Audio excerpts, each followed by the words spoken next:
En Radio Intereconomía, A Fondo. Dirige Josep María Francàs.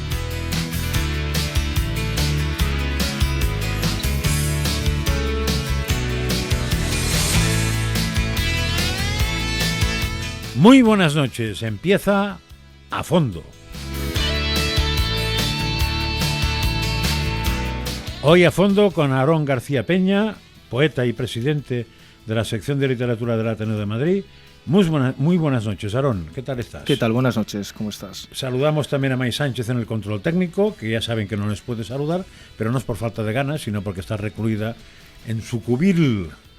Aarón, hoy querías, es que estuve antes del programa, hablamos de qué hablar, y Aarón se empeñó en un tema que a mí me parece interesantísimo porque me pilla sin saber casi nada, que son los grandes inventos españoles. Los inventos españoles, eso es. Porque Aarón está bastante empeñado en el tema de España. Sí, bueno, evidentemente, Sí, como poeta sin lugar a dudas. Claro, lo digo porque hay gente que eso de España le da más bien repelús, ¿no? Y entonces, pues nada, tiene que conseguir identificarse con un sustrato genérico lejano, que no sé qué es, ¿no? En cambio, Aarón no tiene ningún problema en decir yo soy español y por tanto me gusta esto. Y si conseguimos más programas con Aarón, hablaremos de historia de España también. Bueno, pues España inventa. Bueno, España no inventa nada, serán los españoles. Los españoles, sí señor. Vamos a hacer entonces una primera aclaración conceptual a modo de recordatorio de la cuestión, para que pues nos situemos un poco. Vamos a diferenciar entre descubrimiento e invento, y luego también entre arte y artesanía. Y luego, ya dicho eso, vamos a entrar en fregado con esa nombradía de grandes inventos españoles que no tienen ni mucho menos desperdicio porque se han convertido en universales. El descubrimiento es hallar algo que ya existe. Algo que ya existe, uno lo descubre, ¿no? Véase, por ejemplo, América, cuando Cristóbal Colón la descubre para el occidente, o sea, para la parte europea de la línea histórica actual que nosotros protagonizamos y que hemos heredado. Yo que sé, por ejemplo, las fosas marianas, los elementos de la tabla periódica, ¿no? Los elementos químicos. Eso es un descubrimiento, algo que ya existe, uno de repente lo descubre, es decir, le quita el velo, le quita aquello que lo cubría, lo descubre. Luego el invento es hacer algo que exista, es decir, de lo que no existe de repente hacer que exista, hacer que algo exista, ¿no? Eso sería un invento. Por ejemplo, pues el semáforo, el juego de mus. O sea, lo más parecido a crear. Lo más parecido a crear, sí, efectivamente, es una creación, ¿no? Es hacer que algo que no existe, de repente, hacer que exista. Pues como digo, pues los juegos de mesa, evidentemente, no están en la naturaleza. El semáforo, como ponía antes como ejemplo, evidentemente en la naturaleza existen elementos que advierten al resto de los seres vivos de un cierto peligro. Por ejemplo, el color de algunos animales te advierten de una peligrosidad. Pero el semáforo como tal, como invento aplicado a nuestras sociedades modernas y urbanitas, evidentemente es un invento, es una creación. Luego, la artesanía es el arte de la reproducción de algo que ya existe. El arte de la reproducción de algo que ya existe. ¿Por qué es un arte esa reproducción? Porque todo ejercicio de artesanía, en el fondo, es una incorporación de un elemento artístico, dado que por mucho que tú recrees algo que ya existe, siempre lo vas a hacer con tu particularidad, ya sea por elementos técnicos, elementos estilísticos, concretos, ¿no? Siempre le vas a poner tu impronta, ¿no? Tu voz propia, que decimos los poetas. Y el arte es la creación de algo que no existe. Es decir, todo invento en realidad es un ejercicio artístico, como decías tú, y todo arte es un invento. ¿Se puede ser artesano y artista? Pues sí, efectivamente, como poníamos ese ejemplo de la impronta, cuando una persona recrea un soneto, está haciendo un soneto, es decir, una estructura que ya existe, pero la está haciendo con sus propios valores, con su propia conciencia, con su propia ética, con sus propios estilos personales, con su impronta y juego de palabras particulares, ¿no? Por lo tanto, es un ejercicio de artesanía, pero con un elemento artístico. Eso un poco pues para que nos ubiquemos en que vamos a hablar de inventores, es decir, de artistas. Vamos a hablar de artistas. Hasta ahora en España hemos siempre conocido a los artistas de la pintura, que han sido precursores de grandes movimientos pictóricos. Véase, por poner un ejemplo, a Pablo Picasso cuando inventa el cubismo. es verdad que basándose en algunas pinturas africanas y demás, con esas estructuras, pero bueno, él incorpora el blanco y negro, ¿no? con ciertas técnicas del trépano y tal. Bueno, también evidentemente la arquitectura, ha habido grandes precursores de la arquitectura universal. Y, sin lugar a dudas, también en la literatura, bueno, tenemos al inventor de la novela moderna, ¿no? a Cervantes. Tenemos grandes hallazgos y grandes facilidades para crear e innovar en ese apartado. Pero se habla muy poco de los inventores. A los inventores les hemos relegado porque fundamentalmente, no se sabe muy bien por qué, pero en este país todo lo que no sale en televisión realmente deja de existir. Sin ninguna y si duda. es español... Más, porque si no lo ataca un sector de la España X, lo ataca el otro sector. O sea, es decir, en España tenemos una peculiaridad, José María, y es que cuando experimentamos la envidia, no tratamos de mejorar a la persona que envidiamos en alguna faceta o área del conocimiento. No, simplemente le queremos destruir. Es decir, en vez de elevarnos para sobresalir a él, lo que hacemos es simplemente le bajamos al otro para estar a la misma altura. Sí. Es muy español eso de la envidia destructiva, ¿no? Entonces, bueno, pues la idea era efectivamente recordar algunos de los grandes inventos. Y vamos a poner un ejemplo rápido para comentar la fregona. La fregona la inventa Manuel Jalón Corominas. Tengamos en cuenta que antes del 56, de 1956, las mujeres fregaban de rodillas. Sí. Esto del invento de la fregona no es cualquier cosa. No solamente evita que las mujeres dejen de sufrir molestias. La espalda lo agradece, evidentemente, seguro. La columna vertebral de inmediata cambió la vida. Y bueno, y los bíceps femorales, o sea, todo, ¿no? Porque además Rodillas. hacían efectivamente esos movimientos de atrás hacia adelante y también laterales. Era muy doloroso, las caderas sufrían, padecían mucho. Sino que también se consigue con este invento de la fregona un cierto ejercicio del que se habla poco de liberación de la mujer. De liberación de la mujer porque existía la tendencia a pensar que la mujer tenía que, digamos, supeditarse en las labores profesionales, supeditarse siempre al señorito o a la señorita, ¿no? O al señor o a la señora.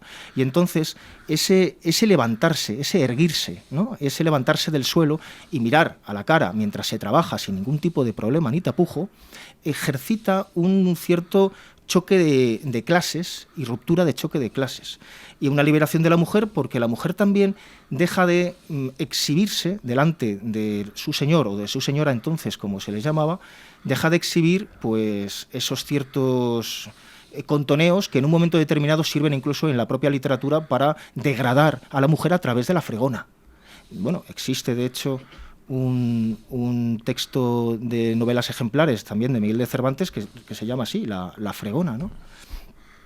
Y luego también hay una cierta ruptura contra la mujer como objeto sexual. Porque en esas poses, en esas circunstancias de trabajo arrodillado, el señor siempre, en muchas ocasiones, como se ve también en la literatura universal, de alguna manera aprovecha ciertas circunstancias para intimidar sexualmente a la mujer que estaba simplemente trabajando, ¿no? Así que ahí la fregona cambia el mundo. Cambia el mundo desde el punto de vista de lucha de clases, de liberación de la mujer, incluso como esta ruptura de la mujer como objeto sexual. Añado como biólogo otra consideración interesante. El hombre pasa a ser homo sapiens cuando se yergue. Claro. Le pone, sobre todo porque le pone al igual de la persona que te está contratando, ¿no? Se dio una circunstancia, una característica muy curiosa, y es que muchos señores o señoras de entonces lo que hacían era que les impedían a la mujer, incluso habiendo inventado esta fregona, en el 56, en Zaragoza, que es donde se crea por primera vez, a la que se le incorpora el mecanismo ese escurridor con el palo, con los flecos absorbentes. Que poco ha cambiado, ¿eh? Muy poco. Además, incluso tenía una idea basada en cómo limpiaban las cubiertas de los barcos. En fin, era un poco la idea donde lo sacaba Corominas. Sucedió que muchos de estos señores o señoras impidieron que la mujer, aun habiéndose inventado la fregona, la emplease, porque de alguna manera querían demostrar de manera física, de manera evidente, de manera práctica, que esa mujer estaba por debajo de ellos, ¿no? Que no tenía que estar a su propia altura, y durante muchísimos años, habiéndose inventado la fregona, se las impedía levantarse para fregar. Una cosa curiosa. Eso ha cambiado. Afortunadamente sí, la fregona ya está absolutamente creo incorporada en nuestro día a día. Y además no la usan solo las mujeres. No, también afortunadamente. Sí. Afortunadamente, a mí me ha ido muy bien que ya se pueda usar la fregona y no haya que fregar en el suelo, porque mi espalda ha quedado mucho mejor. Bueno, quizá hay que recordar que cuando usamos la fregona hay que apretar, ¿eh? No, o sea, no solamente mojando el suelo se limpia. Sí, también es verdad. Y hay que poner jabón y toda esa serie, un poco de lejía, toda esa serie de cosas. Bueno, vamos con otro. La jeringuilla desechable. La jeringuilla desechable la inventa Manuel Jalón Corominas, el mismo que inventa la fregona. Pues eso es una mira. La jeringuilla desechable cambia completamente los valores actuales en muchos aspectos. Para empezar, por desgracia para algunos, porque todo lo que nos parezca hermoso para los valores actuales lo despreciamos, para empezar, salva desde el mismo momento de la creación de la invención de la jeringuilla desechable, salva cientos de miles de millones de vidas a lo largo de la historia desde el invento. ¿Cómo van a ser tantos? Evidentemente, porque la transmisión de enfermedades que se estaba protagonizando a través de las jeringuillas de vidrio, fundamentalmente jeringuillas de vidrio de Alexander Wood, era un espectáculo, y era un espectáculo para mal, evidentemente. Había una mortandad elevadísima en los hospitales, que se contraía en los hospitales y que estaba sesgando el mundo entero de verdaderas epidemias que ya se supone que incluso en parte habían sido exterminadas. Así que no estamos ante un invento cualquiera, porque la jeringuilla desechable no solamente salva vidas, sino que además también se incorpora para otras circunstancias un poco menos gratas. Evidentemente la jeringuilla desechable favorece la expansión, por ejemplo, de la adicción a la heroína. A finales de los años... a finales del siglo pasado, ¿no? Es uno de los elementos que permite, porque claro, abarata mucho la jeringuilla, y entonces cualquier persona de cualquier clase social, sin necesidad de ir a un hospital, tenía acceso a través de las farmacias, ¿no?, las antiguas droguerías, para comprar el producto. Así que bueno, tiene una cara y una cruz, pero sinceramente la cara es bastante más importante. Y luego, bueno, vamos a hablar del chupa chups. El chupa chups lo inventa Enric Bernat, un asturiano. Lo hace en 1958 y es un paramelo, se llamaba paramelo, luego se llamó caramelo con palo, que permitía sacarlo de la boca para permitir que descansara la boca, que descansara esta. No es cualquier tontería. Antiguamente los caramelos los metías en la boca y hasta que no se terminaba el caramelo, la boca tenía que estar haciendo un constante esfuerzo. El palito de las narices, que parece nada, lo que te permite es sacar el caramelo de la boca, descansar la boca y volver a meterlo. Luego tuvo también algunas aplicaciones incluso relacionadas con el plano sexual, porque era muy erótico ver cómo entraba o salía el caramelo de la boca con esos gestos que se han reproducido en el cine o en otros medios de comunicación como anuncios, ¿no? Hubo campañas grandes campañas de la historia de grandes productos donde se empleaba de fondo una persona chupando un caramelo porque se decía que era muy erótico. Fíjate, y chupando el chupa chups. Hay una curiosidad, y es que el logotipo lo inventa Salvador Dalí. El logotipo. ¿El chupa chups? Sí. El logotipo se lo pide Bernat a Salvador Dalí y él hace un lacito amarillo, así un poquito a lo grande, y además lo hace en media hora. Según decía Bernat, fue a verle y nada, le propuso la idea, le gustó mucho a Salvador Dalí y en poco menos de media hora inventó el logotipo. Y de repente se extendió por todo el mundo el caramelo, hasta el punto que ha sido el primer caramelo que se ha consumido en el espacio. Un invento. Pues tampoco lo sabía esto. Un invento de un español. Este año que celebramos los 50 aniversario de la Luna, es absolutamente interesante. El primer caramelo que se consume en un espacio. Luego vamos a hablar del futbolín, rápidamente también. El futbolín me gusta más, mira. Sí, es un juego muy divertido. Yo recuerdo cuando a veces en algunos recreos y no tan recreos salíamos a jugar al futbolín, a lo que llamábamos entonces los recreativos, ¿te acuerdas? ¿Sí? Bueno, el futbolín, salones recreativos. Bueno, salones recreativos fue anterior, luego ya simplemente se llamaba recreativos. Sí, yo he visto salones recreativos. Y por cierto, el futbolín no es el mismo en Madrid que en Barcelona. No, hay modificaciones sobre todo en las patas, ¿no? Exactamente, que es clave, ¿eh? que es que a mí me ha dejado asombrado cuando llegué a Madrid que las patas son enganchadas, son una pata, Sí. una pata amplia, y en Barcelona son dos Dos. patas, con lo cual la capacidad de efecto que tienes y de jugar no tiene nada que ver. Es completamente distinto porque puedes pisar la pelota Sí, señor. y Y darle con unos efectillos eso que es. aquí es mucho más complicado. Fue una evolución precisamente de las dos patas, aunque ya se hablaba de un protofutbolín muy pequeñito, que se inventó en Inglaterra en el siglo XIX, 1800 y pico, pero era muy similar en el concepto, pero absolutamente distinto en la práctica, ¿no? Lo que hace Alejandro Campos Ramírez, que es el inventor del futbolín, en realidad es un seudónimo de Alexandre de Finisterra, que por cierto era poeta y anarquista. Lo que hace es ya incorporar esos bastones metálicos alargados para sujetar de igual manera toda la fila, ¿no?, de los distintos jugadores a lo largo del tablero, ¿no? Este poeta, este gallego, en 1936 resulta herido en uno de los bombardeos de Madrid, le sepulta y acaba en un hospital. En ese hospital conoce, dice él, a más de 30, 40 críos heridos también, incluso algunos mutilados, que ya no podrían jugar al fútbol o que tardarían en hacerlo. Y entonces él quiere tener con ellos un poco la deferencia de facilitarles ese acercamiento al juego del fútbol.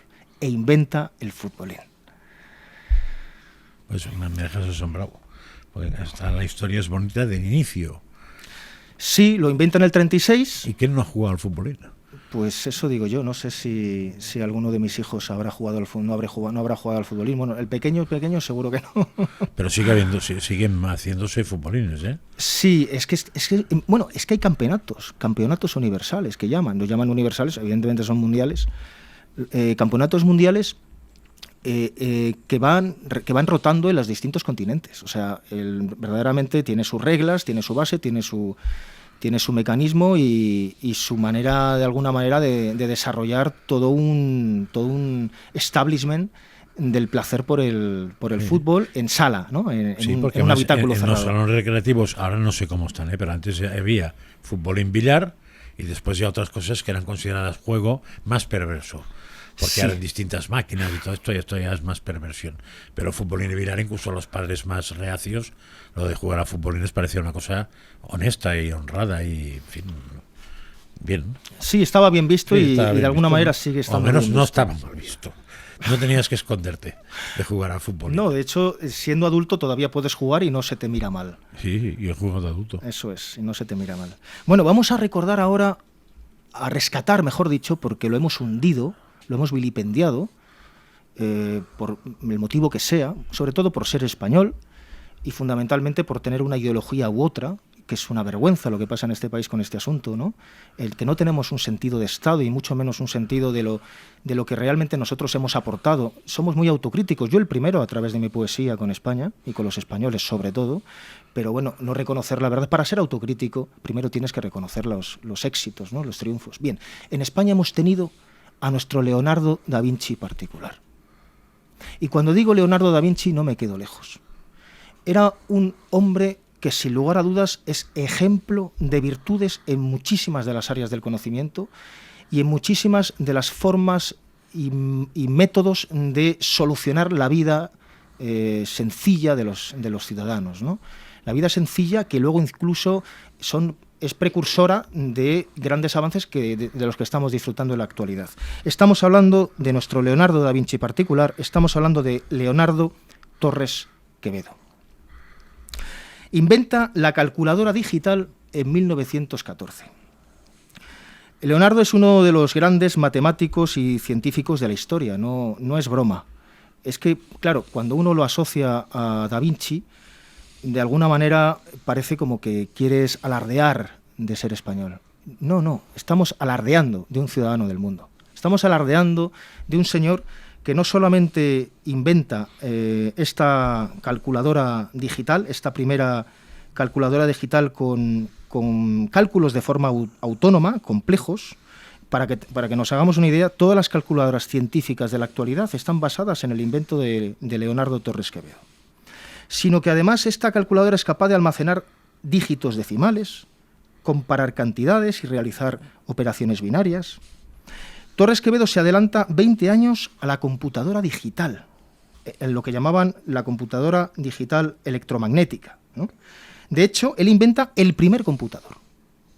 El primer computador al que llama el aritmómetro electromecánico. Pero es que no se conforma con eso Leonardo Torres Quevedo. Es que Leonardo Torres Quevedo inventa también el primer mando a distancia de la historia, con un sistema de control mecánico a distancia que ya aplica en varias frecuencias y con distintas aplicaciones, valga la redundancia, perdón, sino que es que además inventa la máquina de escribir con tipos móviles digitales. Inventa el teleférico, inventa el primer transbordador. Por cierto, el transbordador de las cataratas del Niágara, de la catarata del Niágara, está basado, es fruto de Leonardo Torres Quevedo. Inventa el funicular, inventa el puntero láser, inventa un modelo de dirigible, lo que llamaba los astrotorres, e inventa el primer autómata, que es la primera contribución al campo de la inteligencia artificial. O sea, este autómata era el ajedrecista, ¿no? Que tenía capacidad. Para que nos hagamos una idea, inventa la primera máquina que de alguna manera puede competir con un hombre, ¿no? Sin necesidad de que haya otro hombre que la apoye o que la considere. ¿Pero es en ajedrez solo o no? En ajedrez en ese caso porque inventa el ajedrecista, pero es el primer autómata de la historia de la humanidad. O sea, en fin, no estamos ni mucho menos hablando de una persona que pasaba por ahí. Estamos hablando de un ser humano que se implica en la evolución de la humanidad y además de una manera determinante. Y sin embargo, pues pasamos por la escuela y no se nos habla de Leonardo Torres Quevedo. A mí de colegio no lo he estudiado. Yo solo he estudiado al submarino y poco más. Bueno, la navaja. También. La navaja, un invento español. Es curioso porque es un invento que surge a finales del siglo XVI en España, tras la prohibición de Carlos V de portar armas de hoja larga. Y entonces, claro, el español, hágase la ley, hágase la trampa, lo que hace es inventar la navaja para portar esas armas y que no sean ilegales, ¿no? Es un invento español como consecuencia de una prohibición, cosa curiosa, porque los límites a veces son muy perversos, pero en ocasiones un buen límite lo que te permite, como pasa por ejemplo en la educación de nuestros hijos, lo que te permite es que se genere una reacción de creatividad y de control personal, de desarrollo de la personalidad, en fin, hay límites que desarrollan virtudes, ¿no? Seguro. Y este es uno de los casos más interesantes. Curiosamente, a finales del siglo XVI empezaron en los mendigos de Sevilla, por ciertas circunstancias evidentemente ligadas a su situación económica personal y porque tenían contacto con restos de tabaco y con restos también de papel de arroz, inventan el cigarrillo, los mendigos de Sevilla. Es un invento que luego tiene una trascendencia evidentemente universal.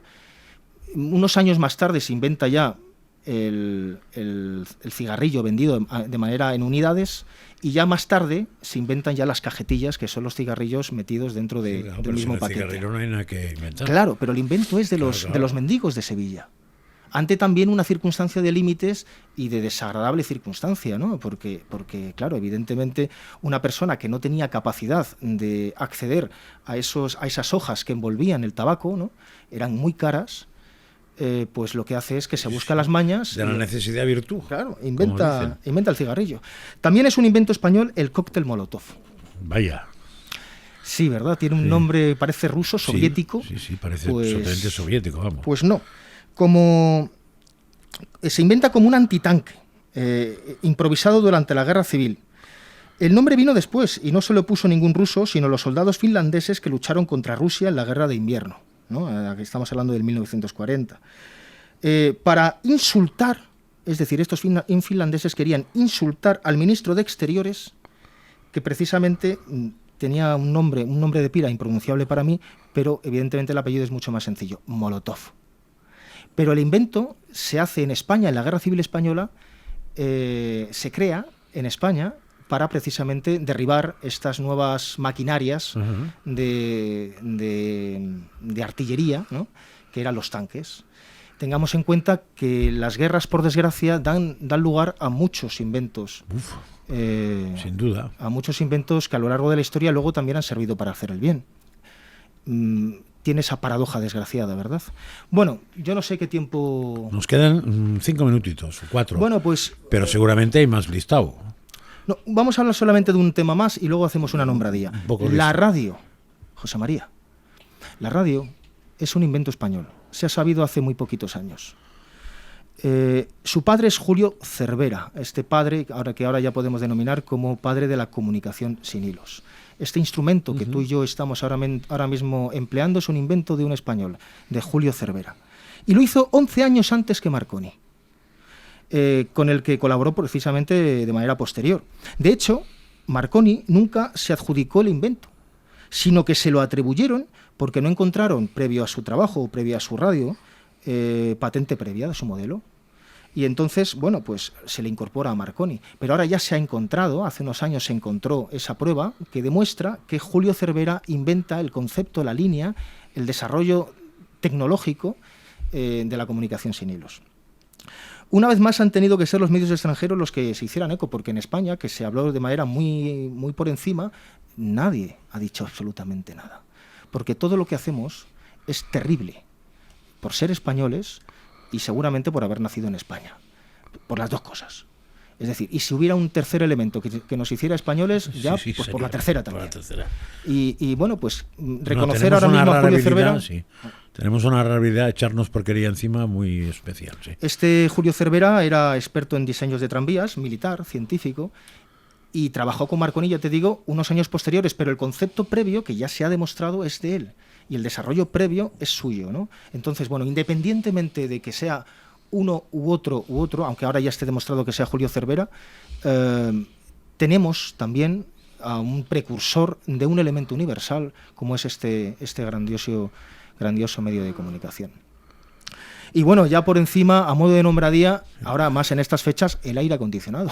¿También? Sí. Pues ese será muy agradecido. De Jerónimo Dayanz y Beaumont. Sí, también es un invento español. Bueno, el submarino, que lo conoce mucha gente. El submarino es el que está en todos los libros. Está en todas partes. Sí. El submarino que queda, que es está todavía en Cartagena. Cartagena, sí. Está la guitarra española, que evidentemente ya se la conoce por su apellido, que es española. El autogiro, que es el precursor. Ese también está en los libros. También está en los libros. Sí. Inventa ese rotor, ¿no?, de hélices sobre un avión. Yo creo que son los dos que están en los libros, son el submarino y el autogiro. A ver, en los libros de mi época, es decir, época preterita donde las haya, cuando yo estudiaba, en los libros salían esos dos. Sí. El resto yo no... Al lado de Edison por la luz, de Marconi por la radio, tal. Pero de los españoles eran... Que no estaba mal, ¿eh? No, era un buen principio. El submarino y en teoría, el prehelicóptero. El autogiro. Pues no está mal esto, ¿eh? Bueno, y inventan también los españoles el traje de astronauta. Sí. Eso tampoco lo sabía. Sí. Inventan también el traje de buzo. El tren moderno, el Talgo. Ese tren articulado, ligero, Goicoechea-Oriol, ¿no?, que es el precursor, que es el primer tren moderno, ¿no? Sí, y que admite las velocidades que se quieran, vamos. El chocolate caliente. Evidentemente ya los indígenas americanos tomaban chocolate, pero era pues como el propio cacao, ¿no? Era amargo y además lo tomaban frío. Los españoles, por primera vez en la historia, lo que hacen es que calientan, le introducen un poquito de canela y luego lo sirven con... Lo endulzan con... caña de azúcar. Con caña de azúcar. Eso es, con caña de azúcar. Nos quedan medio minuto. Bueno, pues la silla de ruedas, la grapadora, el sacapuntas mecánico, las gafas graduadas, fíjate. Pues eso tampoco es moco de pavo, no, ni mucho menos. Bueno, y por supuesto la silla de ruedas. La silla de ruedas ha solucionado la vida, o por lo menos la ha facilitado en muchísimos aspectos a muchísima gente en el mundo, ¿no? Sí. El laringoscopio, que es un invento de un cantante de ópera español, de Manuel Patricio Rodríguez. O sea, tenemos una extensión hermosísima de creadores, de inventores españoles, a los que hemos vilipendiado con el ninguneo, de los que incluso nos hemos llegado a mofar por el hecho de ser españoles, simple y llanamente porque fueran de un bando o del otro. Sí, y sobre todo porque nadie conoce que existen.